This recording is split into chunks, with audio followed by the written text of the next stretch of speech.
Mes esam aukštos įtampos laboratorijoje, jinai skirta patikrinti elektros įrenginių izoliaciją.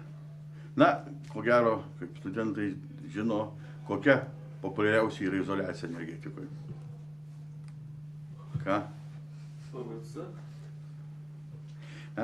Čia tokia yra senoviška, tradicinė klaida. Iš tikrųjų, pirmiausia, tai yra oras. Visur pas mus izoliacija pirmiausia yra oras. Paskui PVC.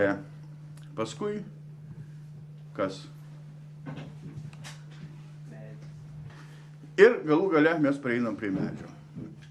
Medis yra tikrai plačiai bent jau buvo naudotas, bet jis turi vieną tokią netikusią savybę. Medis yra hidroforiškas, tai yra sugeria drėgmę. Ir užsiteršęs paviršius paverčia jį laidžiu. Todėl praktiškai atsisakyta.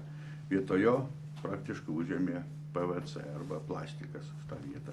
Dabar šitoje laboratorijoje galima atlikinėti kelių rūšių bandymus. Vienas iš jų tai yra elektros įrenginių bandymas. Kaip matot, užrašyta transformatoriaus įtampa iki 140 kV.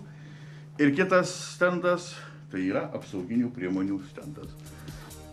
Visais laikais žmonės stebino ir domino paslaptingi elektros reiškiniai gamtoje. Pasirinkę elektros energetikos studijų programą, jūs turėsite galimybę ne tik stebėti, bet ir išmokti valdyti šią jėgą. Įgiję inžinierius kvalifikaciją, galėsite dirbti energetikos sektoriuje, kurį sudaro įmonės ir įrenginiai skirti įvairių energetikos išteklių gamybai, transformavimui, perdavimui, skirstimui ir vartojimui. Įgytas žinias sudaromos sąlygos įtvirtinti atnaujintose laboratorijose, kuriuose dirbama su šiuolaikinė realiuose darbo vietose naudojama įranga.